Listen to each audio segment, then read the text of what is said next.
44 साल बाद कफन में लौटी डकैत कुसुमा। कहीं जश्न का माहौल तो कहीं पसर गया सन्नाटा। फूलन देवी से कहीं ज्यादा खूंखार, किसी की आंख फोड़ी, किसी पर दिन दहाड़े बरसा दी गोलियां।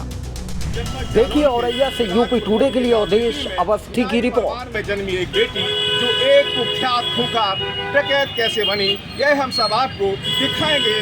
और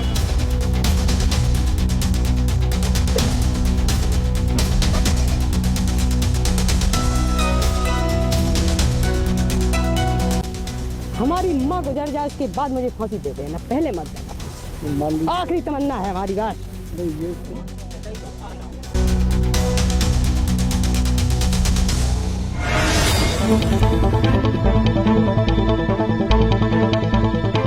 कुसुमा नाइन का जन्म 1964 में उत्तर प्रदेश के जालौन जिले के टिकरी गांव में हुआ।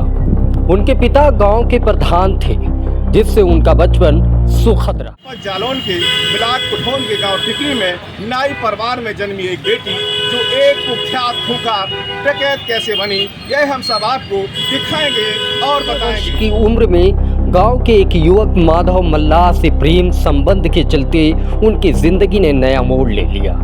माधव मल्लाह के साथ भागने के बाद पुलिस ने उन्हें गिरफ्तार किया और परिवार ने उनकी शादी कहीं और करा दी।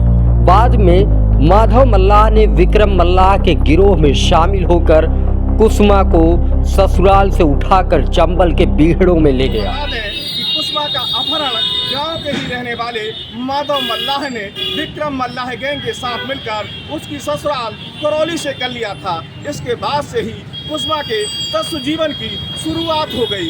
बीहड़ में उसने हथियारों का चलाने का अच्छा अभ्यास किया और वह एक अच्छी निशानेबाज तस्व सुंदरी बन गई। इतना ही नहीं, कुसुमा ने अन्य डकैत गैंगों के साथ रहकर घटनाओं को अंजाम दिया। इतना ही नहीं, उसने पुलिस के लिए मुखबरी का काम करने वालों को ऐसी यातनाएं दी जिसे जानकर आपकी रूह कांप जाएगी।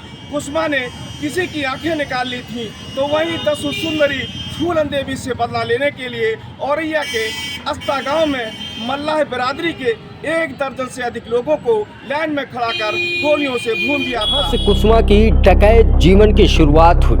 चंबल के बीहड़ों में कुसुमा नाइन ने विक्रम मल्लाह के गिरोह में शामिल होकर अपराध की दुनिया में कदम रखा।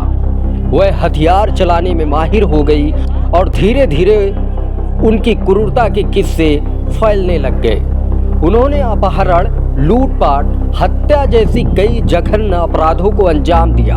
उनकी दुश्मनी कुख्यात डकैत फूलन देवी से भी रही, जिसके चलते उन्होंने कई मल्लाहों की हत्या कर दी। देश में जितनी महिला डकैत थीं, उनमें से कुसुमा सबसे खूंखार चंबल के बीहड़ों की डकैत मानी जाती थी।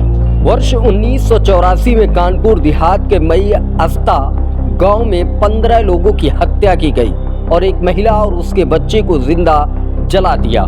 इससे वो चंबल की सबसे खतरनाक डकैत बन गई। इसके बाद वो डकैत राम आश्रय उर्फ फक्कड़ बाबा के संपर्क में आ गई। 2004 में कुसुमा और उसके साथी फक्कड़ बाबा ने पुलिस के सामने समर्पण कर दिया। चुरखी थाना क्षेत्र के एक गांव में 1984 में लाला राम और कुसुमा का गैंग रुका था। इसकी जानकारी तत्कालीन चुरखी थाना अध्यक्ष केली राम को हुई तो वह दबिश देने गांव पहुंच गए। उस समय कुसुमा शीशा लेकर मांग में सिंदूर भर रही थी। जैसे ही उसे शीशे में पुलिस दिखी तो उसने पुलिस टीम पर फायरिंग कर दी। इस घटना में थाना अध्यक्ष केली राम और सिपाही भूरेलाल की मौत हो गई।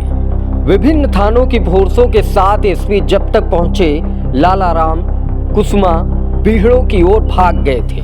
हमारी माँ गुजर जाए उसके बाद मुझे फांसी दे देना, पहले मत देना। आखिरी तमन्ना है हमारी बात। माँ का दाग लगा दे, उसके बाद हमको फांसी खोज के ले लेंगे। मान लीजिए फांसी आपको नहीं लगती है, आप कानून के दायरे में आगे मुक्त हो जाते हैं, तो आप फूलन देवी की तरह राजनीति। फूलन देवी वो कुसुमा नहीं है।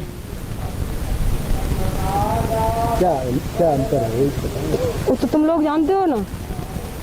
आप लोग अभी तक पेपर में क्या निकालते रहे, जब निकालना आज से बंद कर दोगे? जब तक कुसुमा फक्कड़ जिंदा रहेंगे तब तक आपकी स्याही चलेगी पेपर में। आपकी शुरू से एक ही शर्त थी कि फांसी की सजा नहीं मिले, तो क्या मैंने नहीं प्रयास की माँ के बदौलत। कैद की सजा काट रही कुसुमा नाइन पिछले 1 महीने से टीबी जैसी गंभीर बीमारी से जूझ रही थी। 31 जनवरी को उनकी तबीयत बिगड़ने पर उन्हें सैफई मेडिकल कॉलेज में भर्ती कराया गया, जहां से उनको लखनऊ के पीजीआई अस्पताल लाया गया। इलाज के दौरान उनका निधन हो गया। कुसुमा नाइन का जीवन अपराध, क्रूरता और बाद में आध्यात्मिकता की ओर मुड़ने की कहानी है। उनकी मौत के साथ ही चंबल के बीहड़ों के एक युग का अंत हो गया, जो आने वाली पीढ़ियों के लिए एक सीख के रूप में रहेगा। यूपी टुडे के लिए औरैया से अवधेश अवस्थी की रिपोर्ट। कुसुमा की मौत की खबर अस्ता गांव के लोगों को मिली तो गांव में रहने वाले लोगों ने खुशी जाहिर करते हुए घी के दिए जलाए। टुडे न्यूज के लिए जालौन से अवधेश अवस्थी। 44 साल बाद कफन में लौटी डकैत कुसुमा। कहीं जश्न का माहौल तो कहीं पसर गया सन्नाटा। फूलन देवी से कहीं ज्यादा खूंखार, किसी की आंख फोड़ी, किसी पर दिन दहाड़े बरसा दी गोलियां। देखिए औरैया से यूपी टुडे के लिए अवधेश अवस्थी की रिपोर्ट। परिवार में जन्मी एक बेटी जो एक कुख्यात खूंखार डकैत कैसे बनी, यह हम सब आपको दिखाएंगे। और